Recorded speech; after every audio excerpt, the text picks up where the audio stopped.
You are listening to the Archaeology Podcast Network. Ancient tools and burials, plants and seeds, Neanderthals.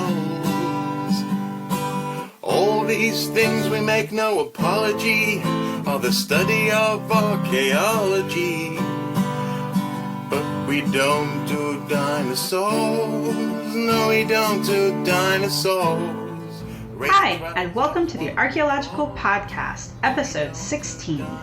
Today, we're discussing Afrocentrism, what it is exactly, why isms are bad in general, and what we should really be doing instead of reinventing history. Stick around and get ready to think critically. Digging in a trench, monuments, going to the pub when the day is spent. Funny beady blokes you will see are a staple of archaeology.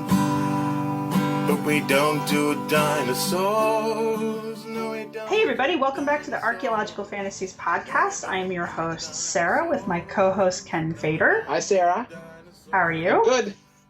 Okay, so today we have a very weighty topic. We're going to be talking about Afrocentrism, which is a very hard word to say. And I personally think it's a very deep topic to get to, but I think it's a very important topic to get to because Afrocentrism is one of the many isms that plague pseudo-archaeology, personally. And it's just one of the ones to hit on. It, however, is a very popular one. Yeah, and it's a challenging topic, too, because it's one of those deals where a lot of it is based on a kind of fake archaeology, but the intentions of the people who propound Afrocentrism are often quite laudable. So it's not like we're dealing with the ancient aliens crowd. These are folks who sincerely believe, and rightfully so, that history has too often been kind of miscast, but then the reaction, that what they come up with as an alternative is equally false. Right. It's like you said, it's an attempt to unwhitewash history, especially ancient history. Right. Yeah, you bet. I mean, but it swings way too far in the opposite direction. It actually takes the elements of Eurocentrism and just flips them on their head completely. And I don't feel like it actually fixes any of the problems that it's trying to address.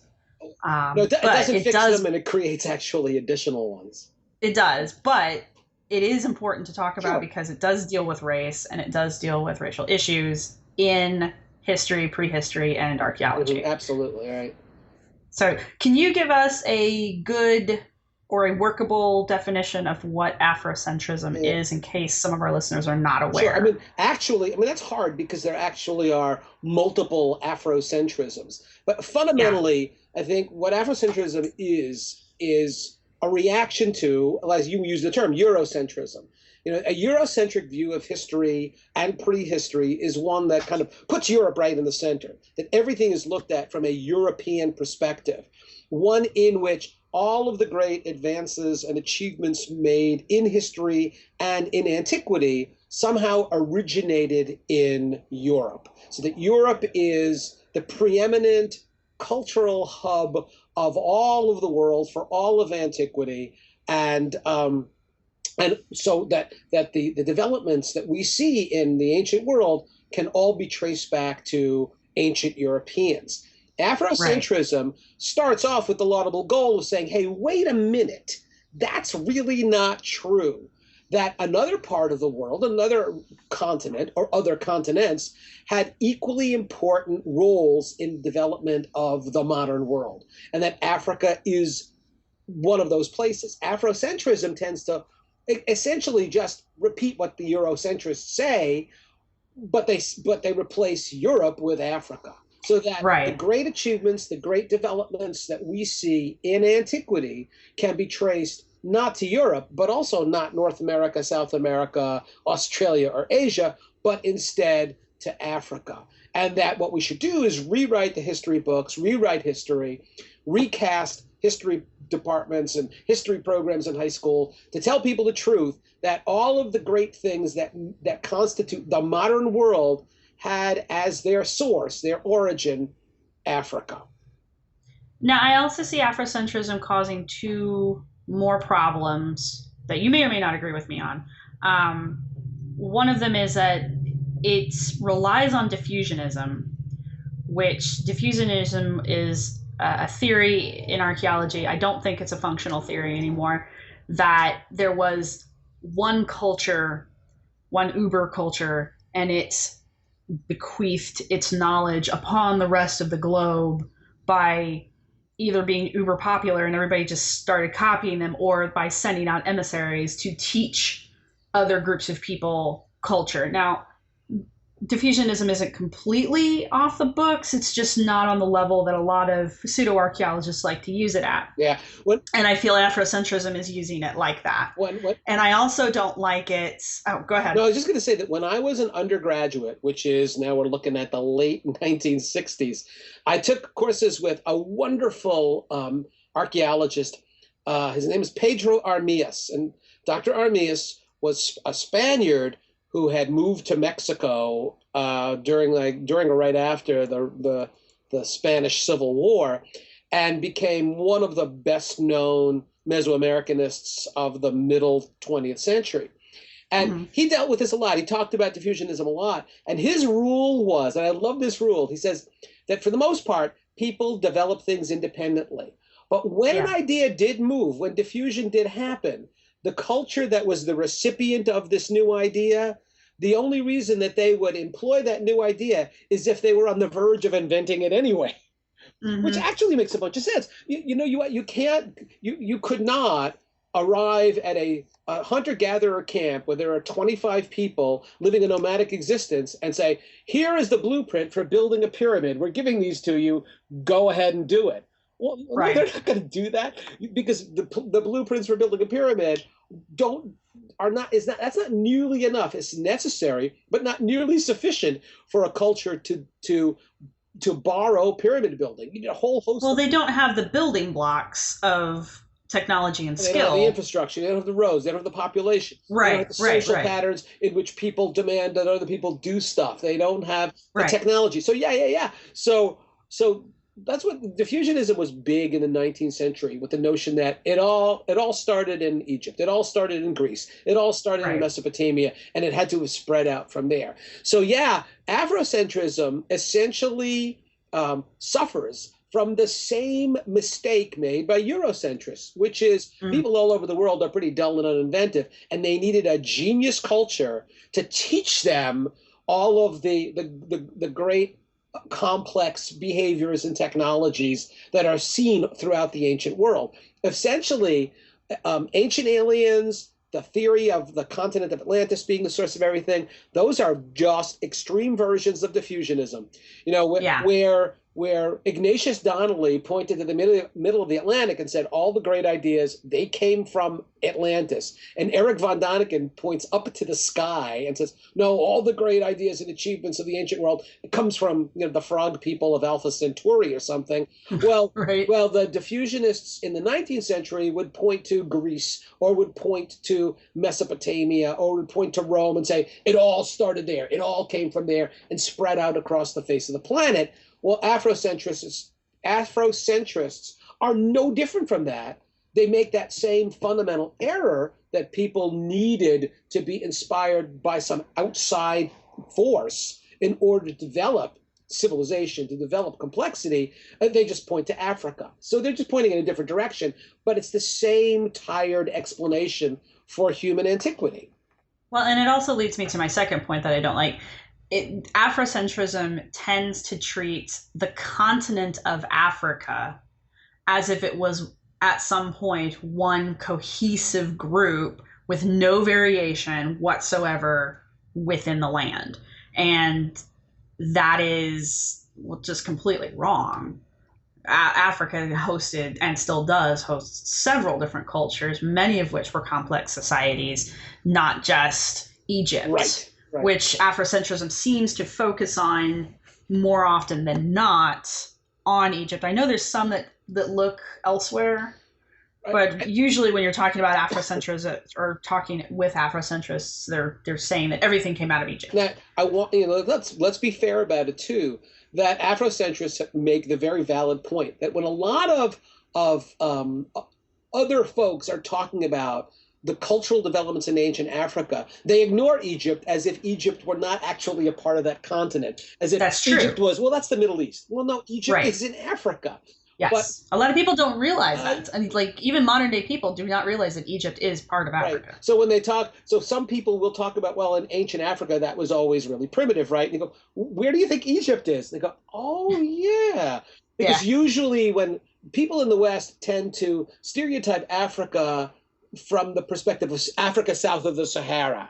And to be perfectly honest, Black Africa is seen as sort of separate from Northern Africa. But if we're going to be fair, the continent of Africa was the home to one of the world's earliest, most complex civilizations, ancient Egypt. But you're absolutely right. South of the Sahara, there's Great Zimbabwe and Meroe and Kush and Gene. And so there are these other very complex societies with cities and amazing architecture that anyone would recognize just looking at the technological achievements of these cultures and the structures that they built and their metallurgy and their agriculture.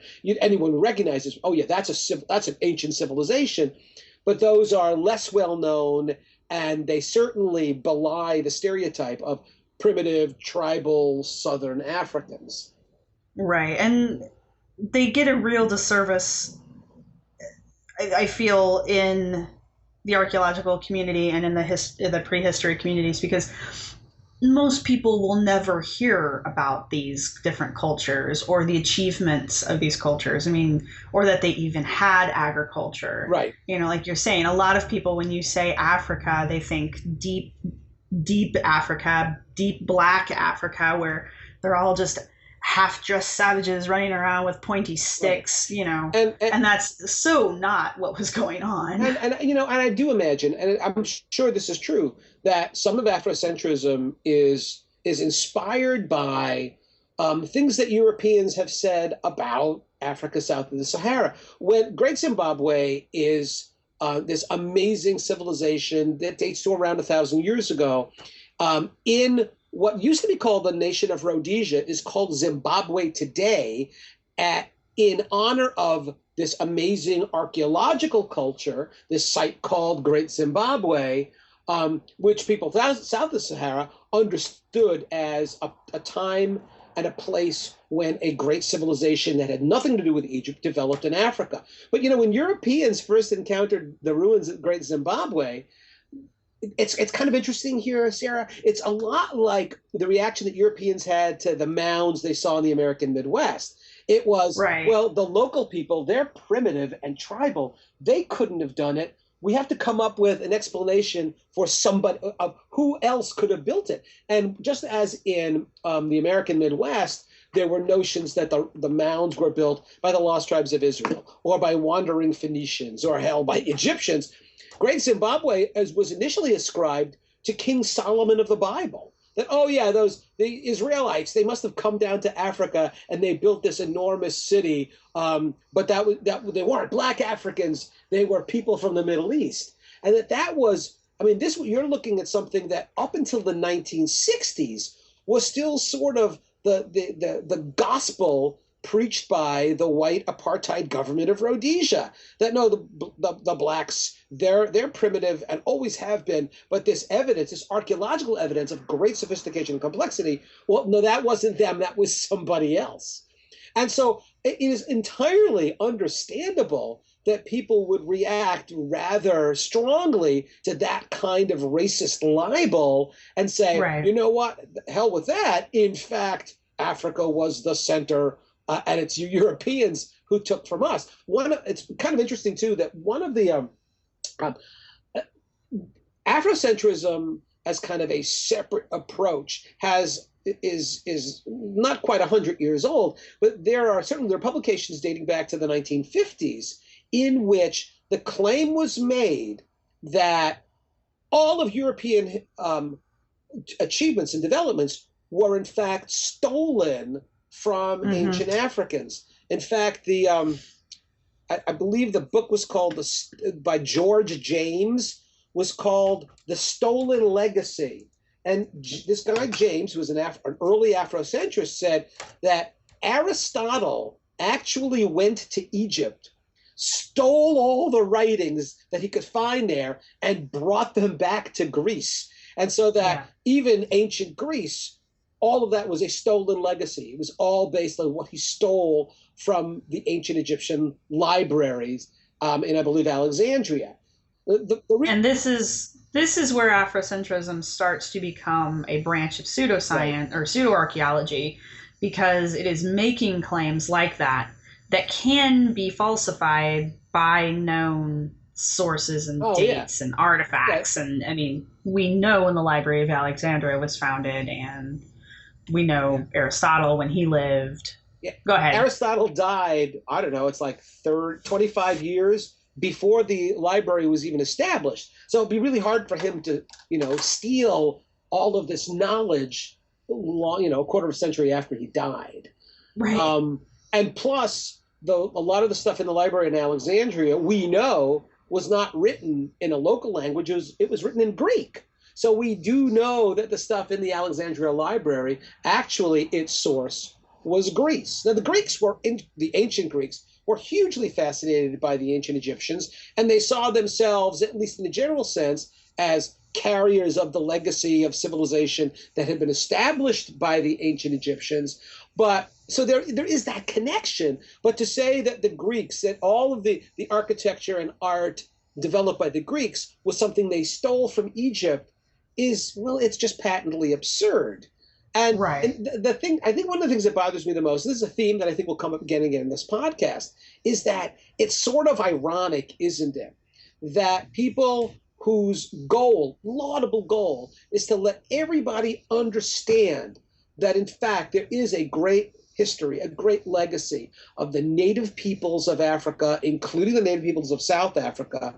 It's ironic that they end up making stuff up to support that thesis, when real archaeology and real history does a great job of supporting that very thesis. So it's sad and ironic. You don't have to make stuff up. Just talk about ancient Egypt. Talk about the real accomplishments of places like Meroe and Axum and Kush and Great Zimbabwe. And that's enough to support your claim that Africa belongs with all of the other continents and all the other people as part of the human story of the development of complexity and civilization.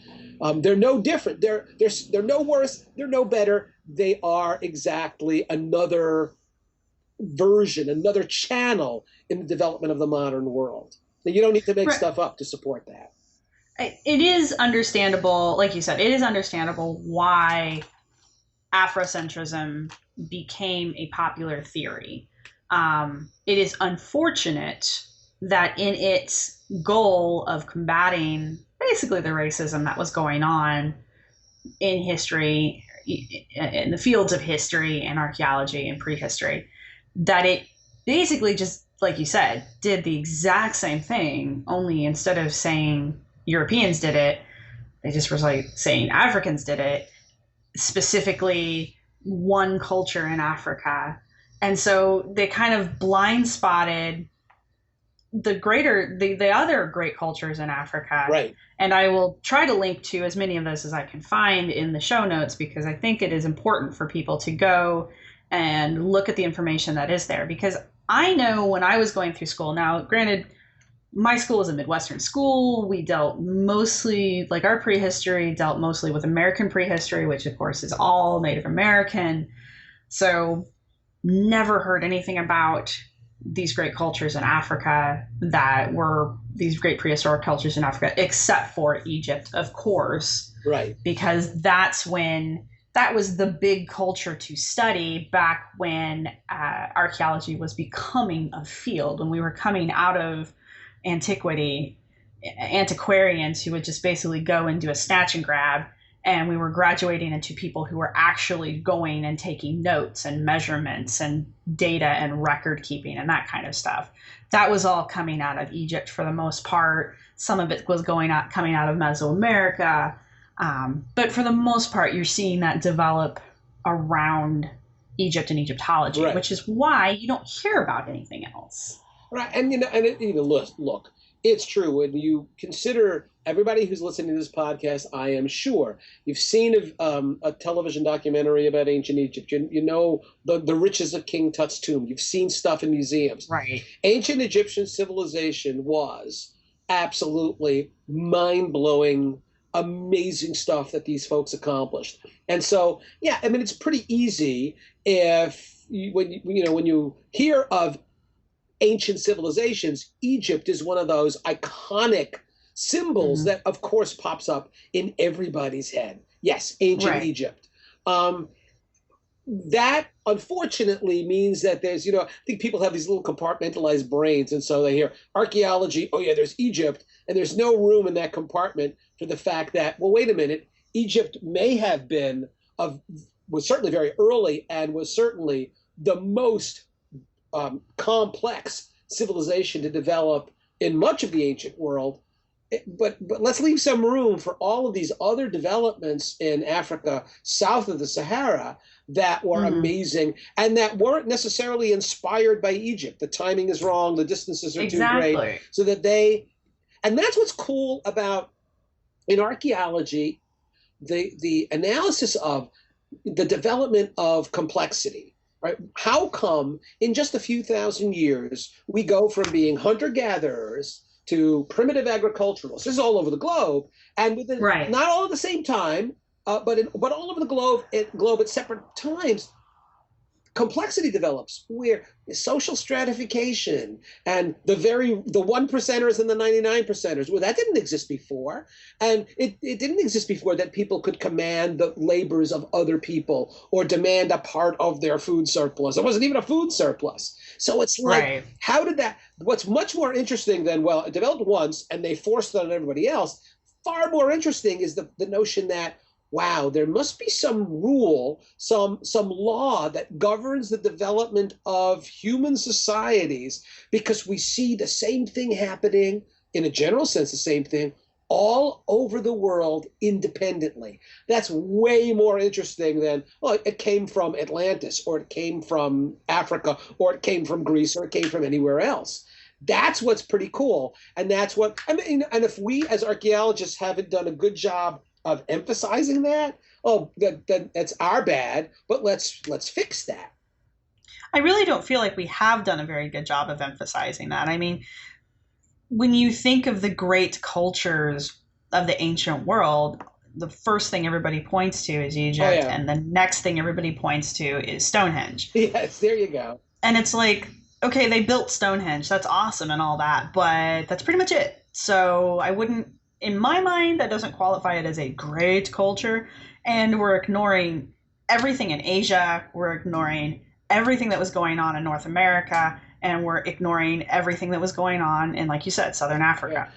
So we're ignoring the rest of the world for this tiny little sliver, in the Western hemisphere there. Yeah, and the thing too that's kind of interesting and sad is that ultimately the Afrocentrists don't know very much about Mesopotamia, along with the fact that in archaeology today, we are very skeptical of the idea that there was a single mother. We have, I think, disproven the notion that there was a single mother culture that spread throughout the world and caused developments everywhere. We now believe that for the most part, cultures developed independently. Yeah, they're sharing. There's some movement of stuff, absolutely. But that generally there are these independent channels of development, and that's pretty cool.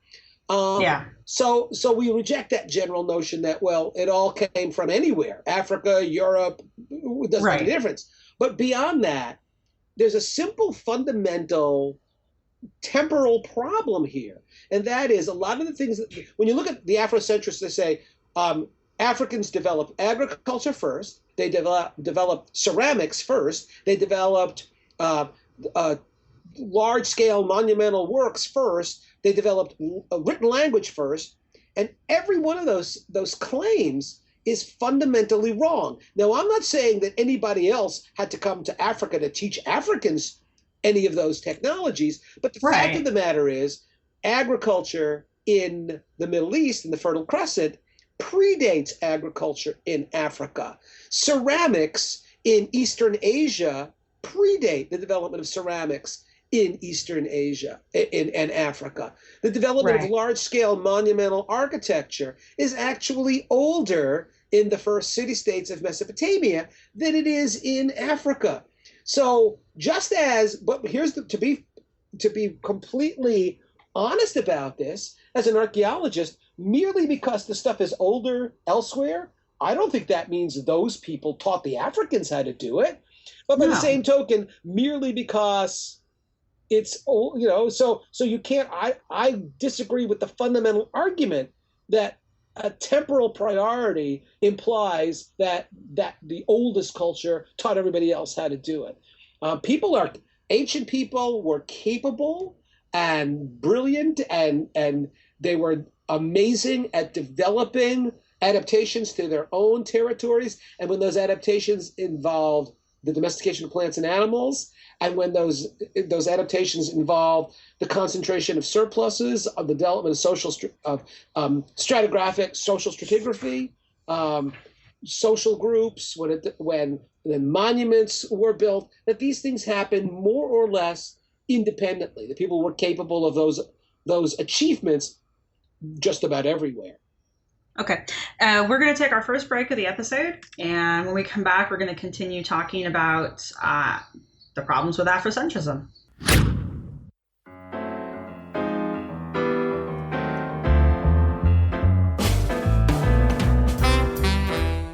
All right, we're here with Jordan Harbinger from the Art of Charm Training and Podcast. So, Jordan, what are a few big ideas or concepts that you've learned from interviewing some of the amazing people you've had on the podcast over the last few years?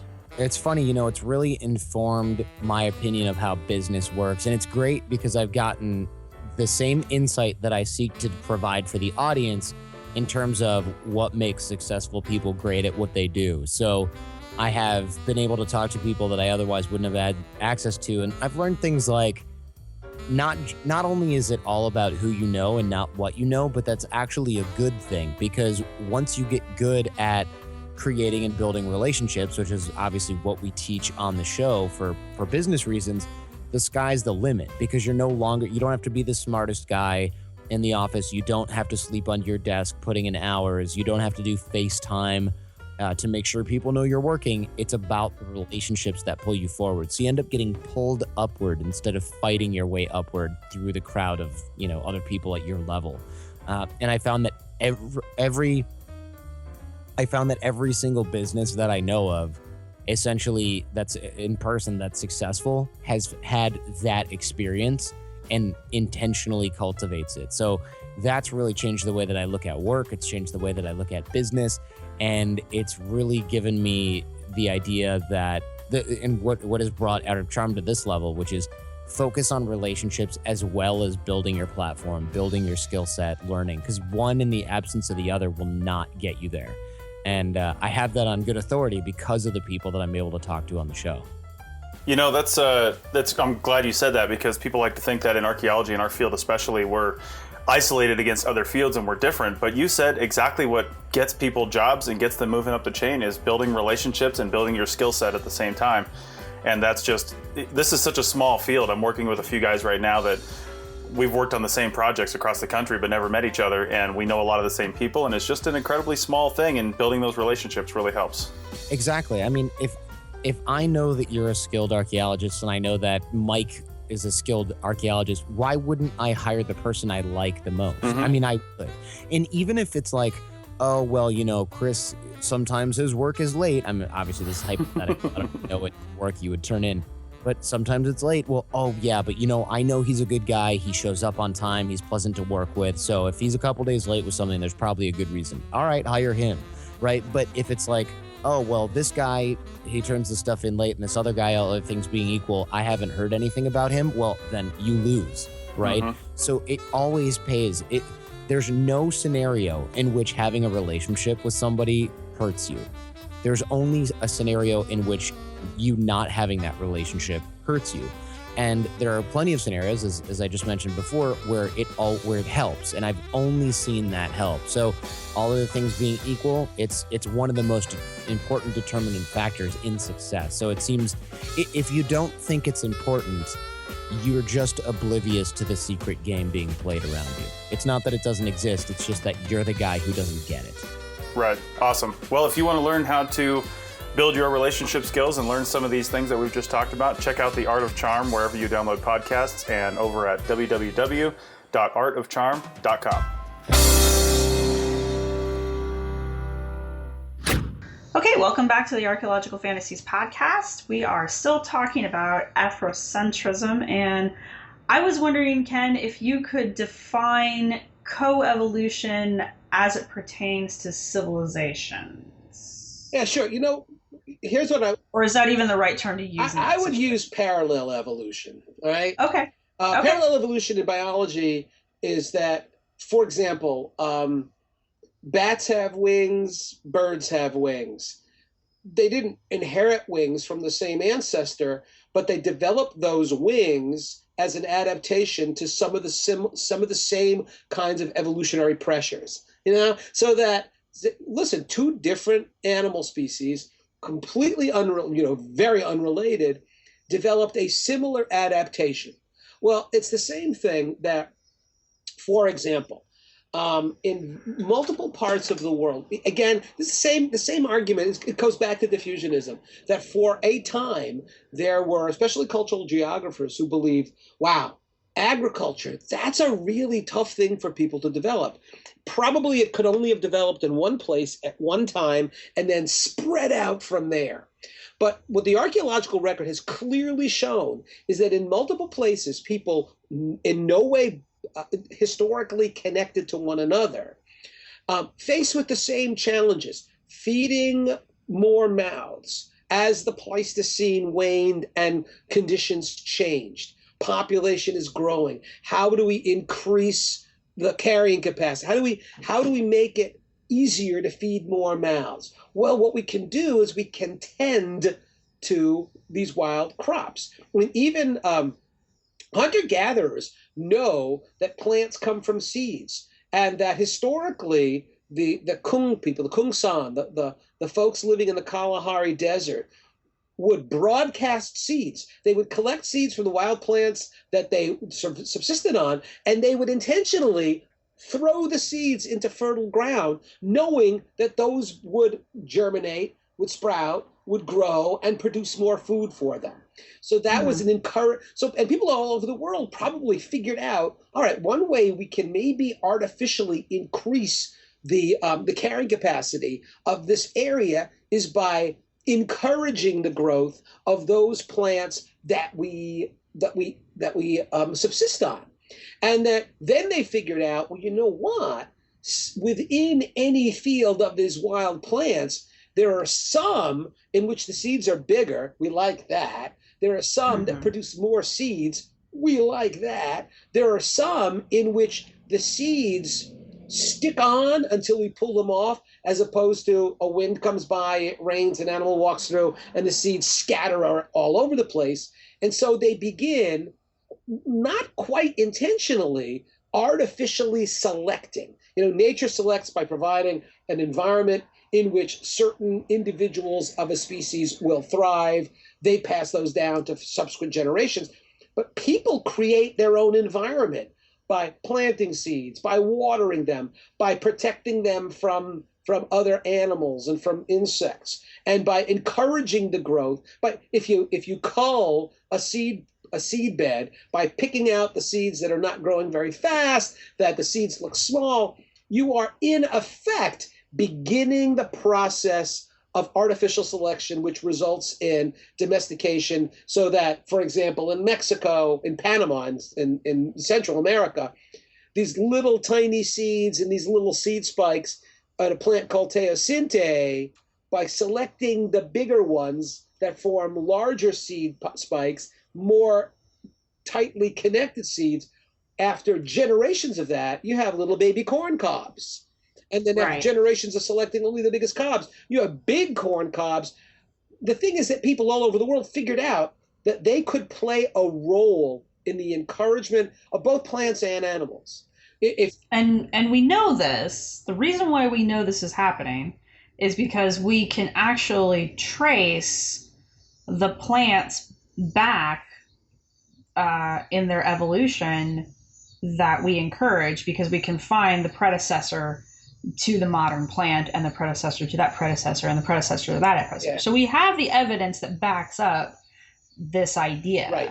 And that kind of evidence we see everywhere. If you look in Central America, in Mesoamerica, those of you out there who are familiar with the work of Scotty McNeish and Tehuacan Valley know that they found corn cobs that are about a 50th the size of the corn cob, the corn you will buy at your market this summer. But it's corn. It's an early form of corn, and you can lay out the developmental sequence of corn cobs through time. You know what? Mm-hmm. You can do that with rice. You can do it with wheat. You can do that with a host of other crops. And that's the other thing that's really interesting about this claim, for example. So we're getting back to, that's parallel development. That's parallel evolution. Everywhere in the world where people needed to expand the area that they had under cultivation once they developed agriculture, just about everywhere in the world where there was a permanent water course, people figured out, you know what? We can dig ditches from those water courses and bring the water to places that don't get enough water now, but we can irrigate those fields to make them as rich almost as the water right along that stream. And the deal is, again, we see all over the world, people figure that out on their own. We don't see, for example, people in South America suddenly, amazingly building canals that are miles long. It starts small and it develops over time. And that's the pattern we see everywhere. Right. And in the places where we do see things that could be attributed to diffusionism, we can trace it.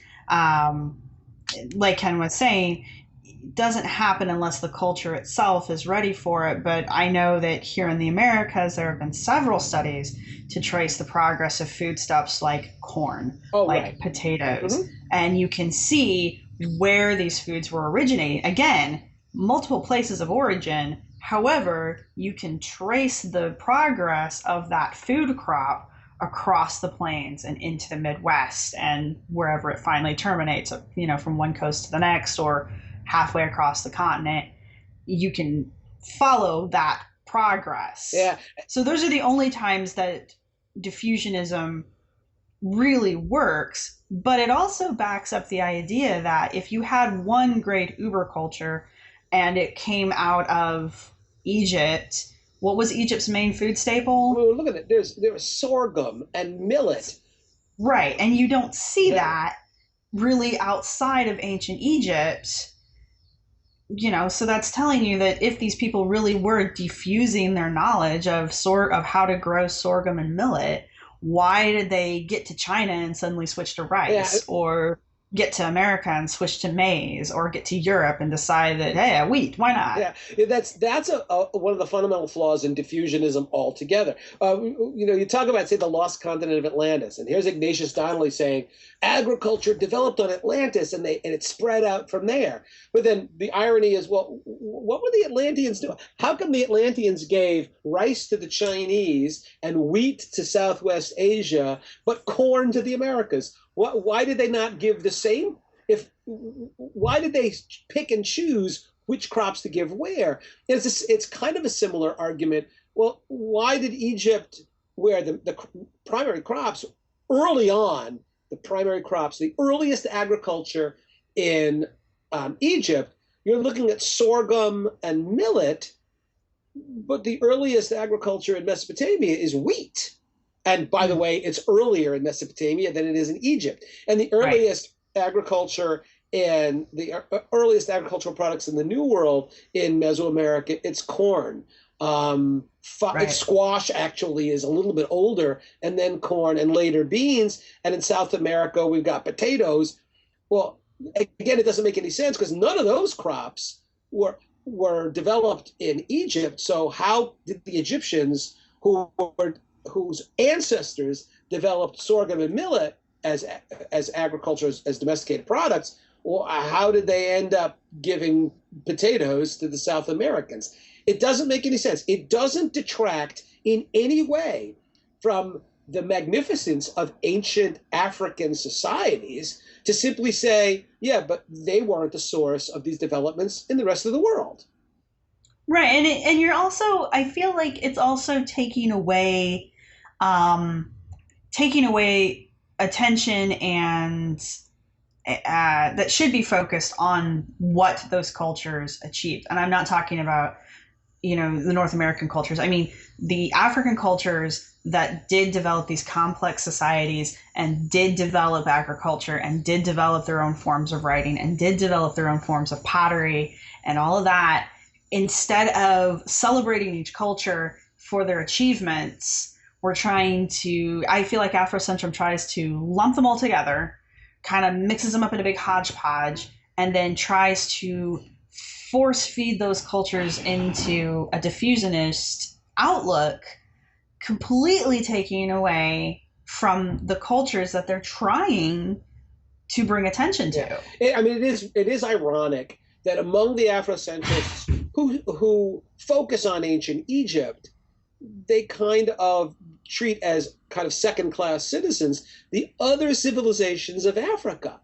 Yeah. Because, well, some of those folks developed at a time and place where clearly they had no inspiration from ancient Egypt. I mean, the Nubians in the region of the Upper Nile, that is way upstream, clearly they had contact with ancient Egypt, and Right. the Nubians built the small pyramids, and we can see in the artwork of ancient Egypt that there were Africans from south of the Sahara who interacted with ancient Egyptians. But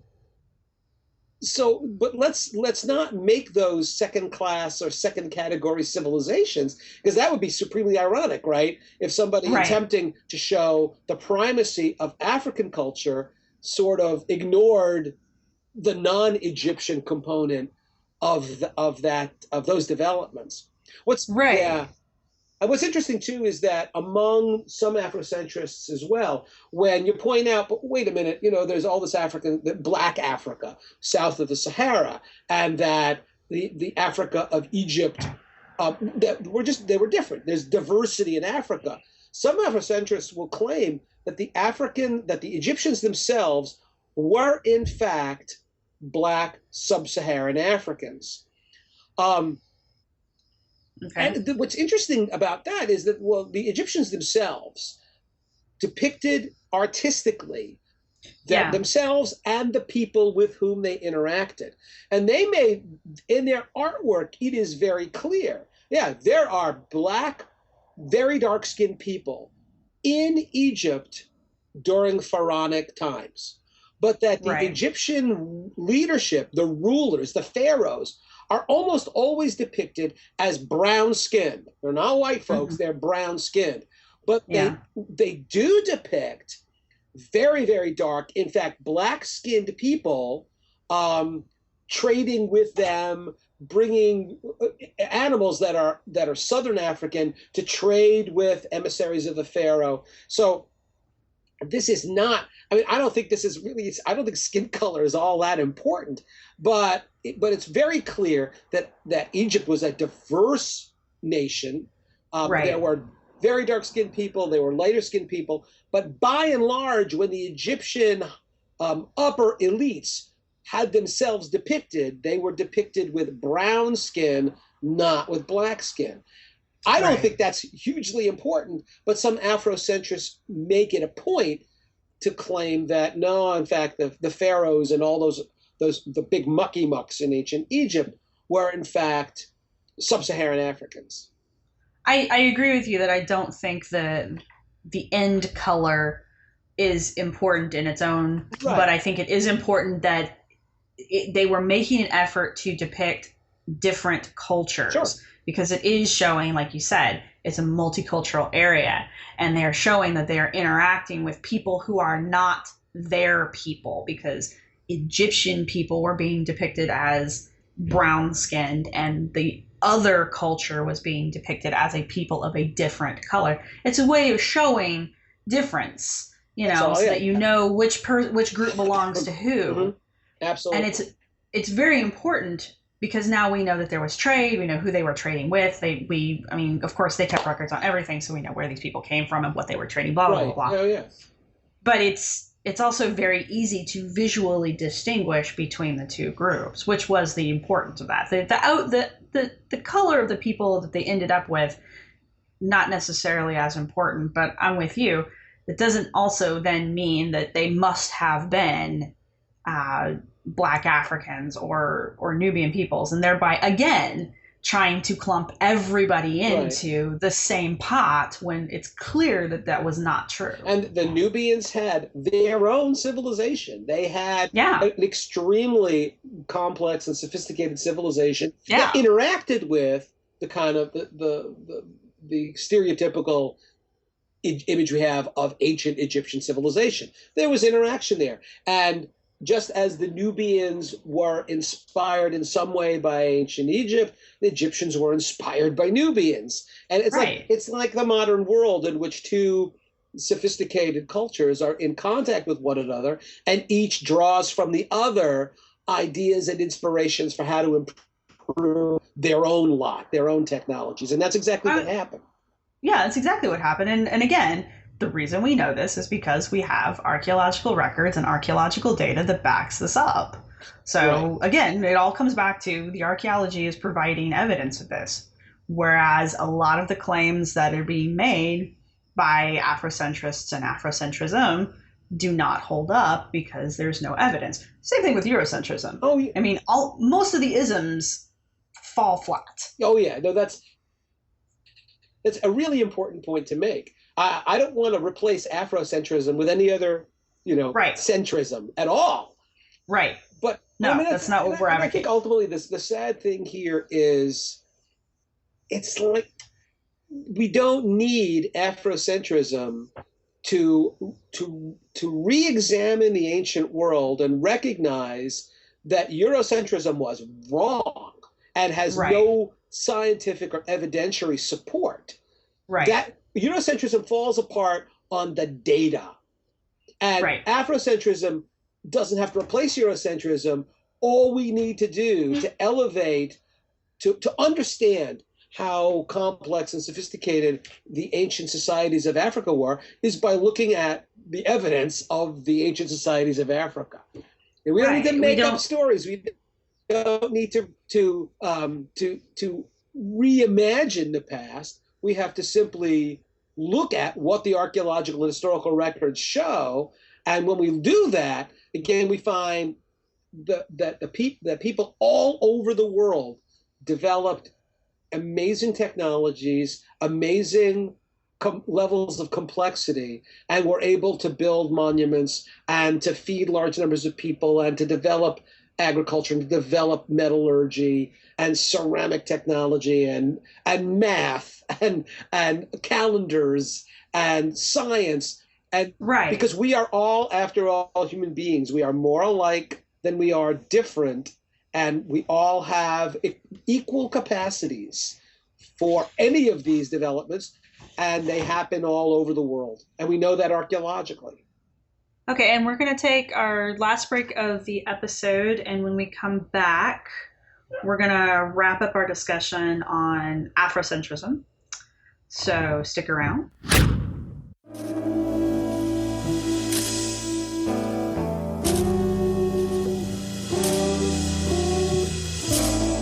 The CRM Archaeology podcast brings together a panel of cultural resource management professionals to discuss the issues that really matter to the profession. Find out about networking strategies, job hunting, graduate programs, and much more. We'll often feature interviews with college professors, CRM business owners, and experts as well. Check out the show on iTunes, Stitcher Radio, and at www.archaeologypodcastnetwork.com/CRM ARC podcast. Let's get back to the show.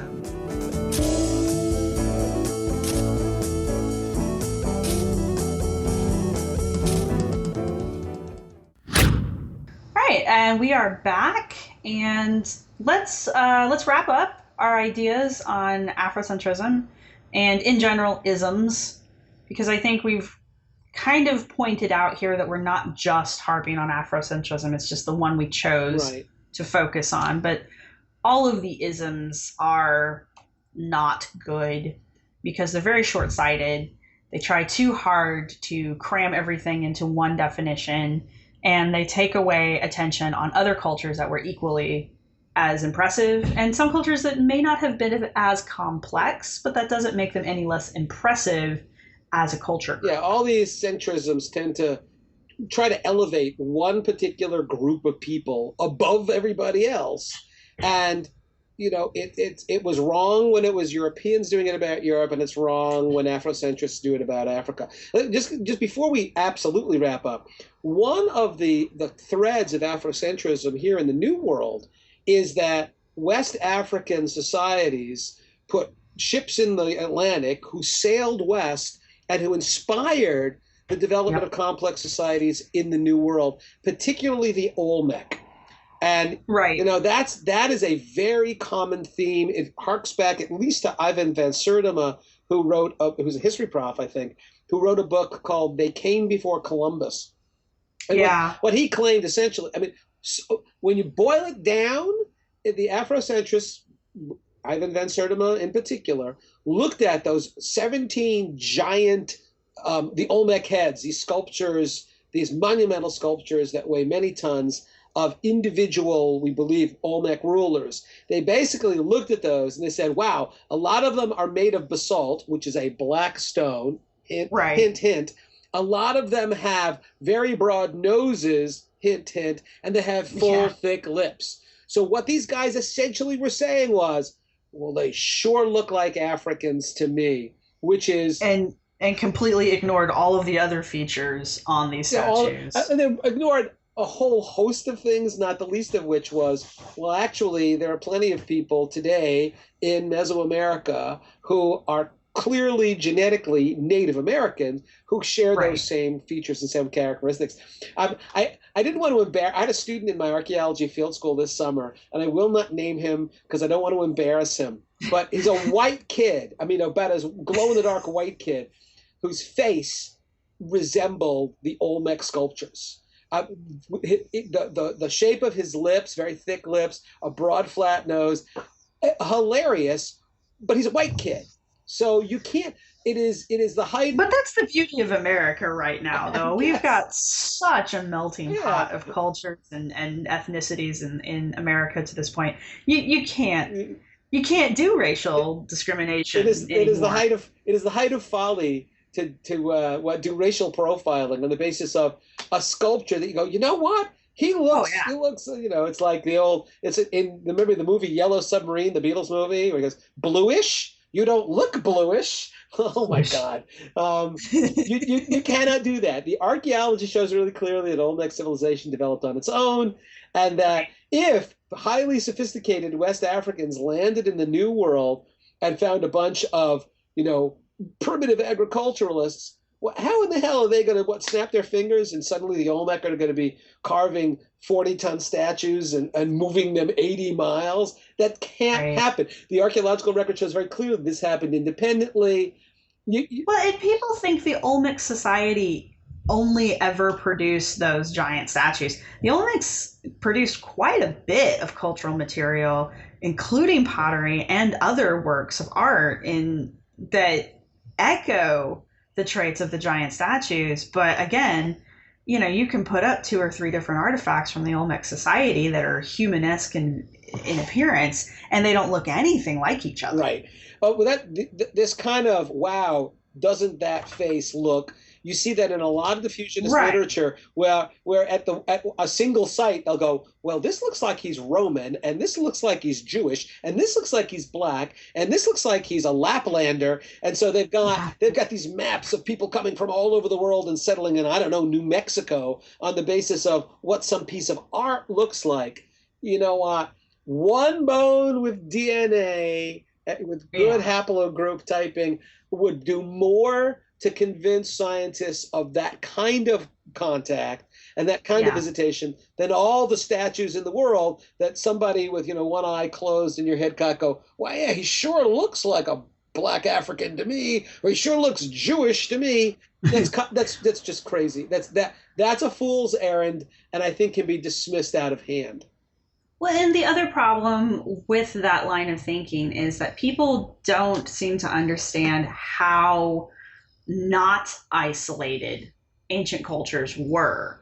There's this idea, I feel, that people think that ancient cultures existed in bubbles, and those bubbles never touched. And we have a lot of evidence that proves that's not true. And so if you've got a steady trade, if you've got steady trade going on between two cultures, it is not inconceivable to believe that there is intercultural marriage going on. And if you've got marriage going on, you've got kids being born, and these kids are going to pass on the traits of their two parents. So as much as I say, modern America is a melting pot of ethnicities, it's not that different from the way that the ancient worlds were either. So you've got a lot of mixing of traits, and that's why you can have people in ancient America or ancient Europe and even ancient Africa who are sharing traits across their ethnicities. And it's because they didn't just, there wasn't like this little invisible fence that went around went around Egypt, and nobody could leave that fence to go have relations with people outside that fence. But we do set the bar pretty high.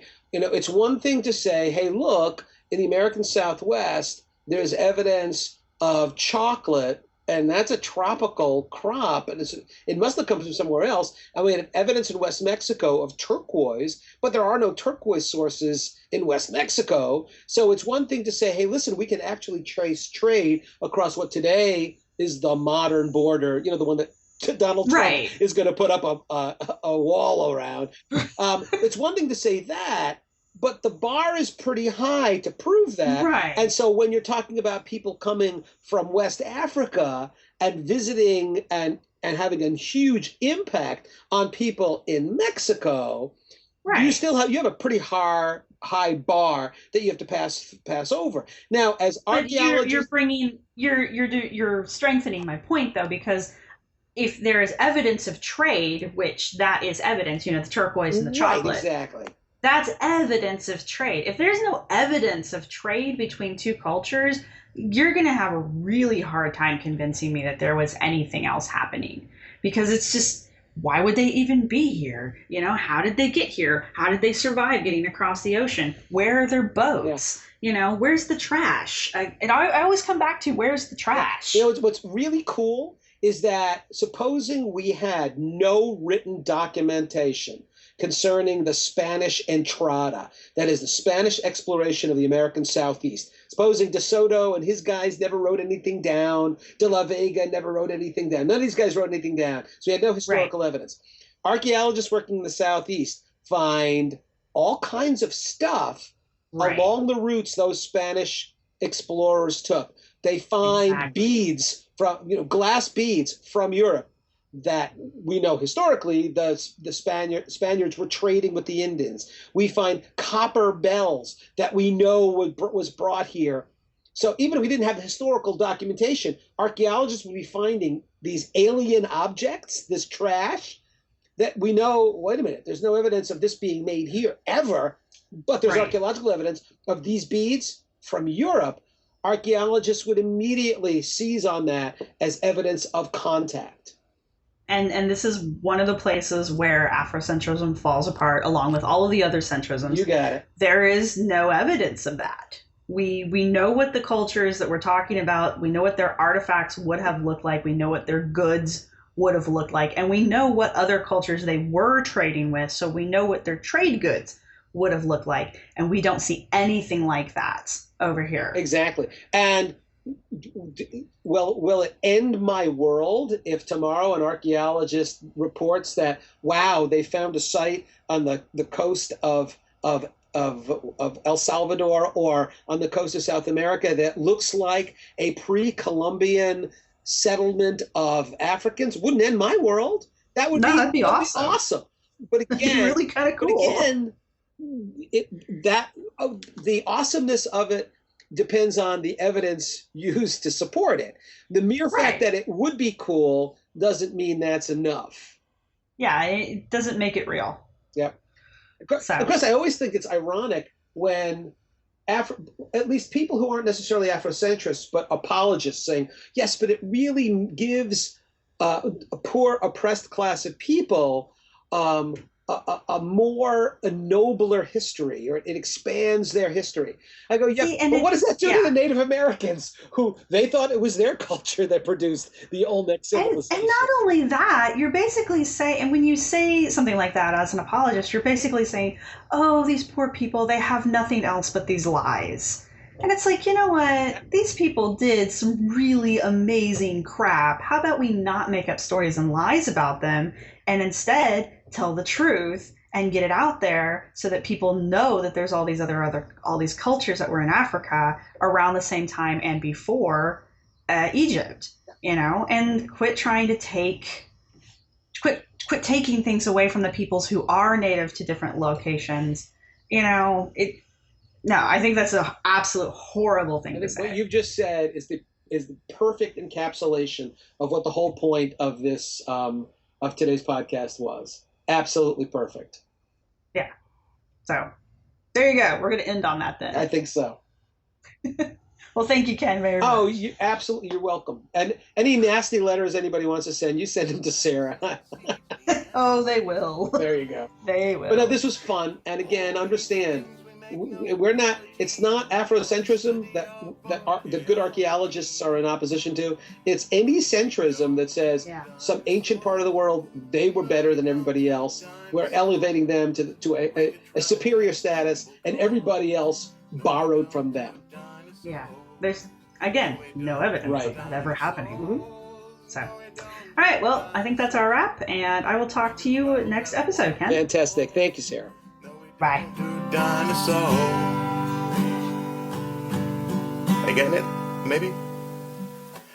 Thanks for listening. We hope you've enjoyed it. Our music was provided by Archaeosoup Productions. If you like what you've heard, please subscribe and rate us on iTunes or Stitcher and share us wherever you use social media. You can contact us with your questions, comments, or angry email at archifantasies@gmail.com. You can follow the podcast at www.archaeologypodcastnetwork.com/archifantasies.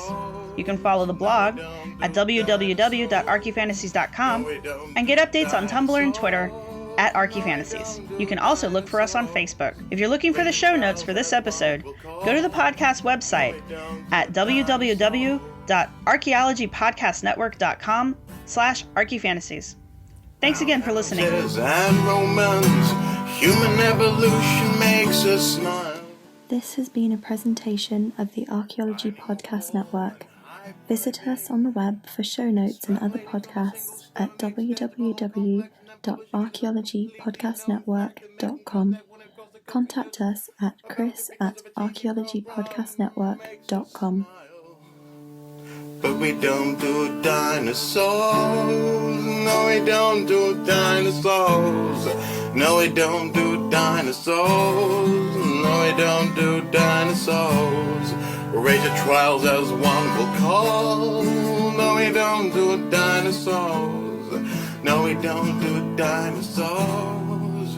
No, we don't do dinosaurs.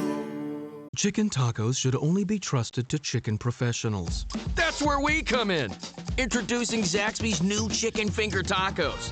One comes with pico de gallo and creamy chipotle ranch. And the other comes with bacon, lettuce, tomato, and avocado ranch. Chicken experts since 1990. Chicken taco experts since now. Order yours today in the Zax Rewards app. Woo, saucy! Zaxby's. Introducing Zaxby's new chicken finger tacos. One with pico and creamy chipotle ranch, and the other with bacon and avocado ranch. Chicken expert since 1990. Taco expert since now. Woo, saucy! Zaxby's.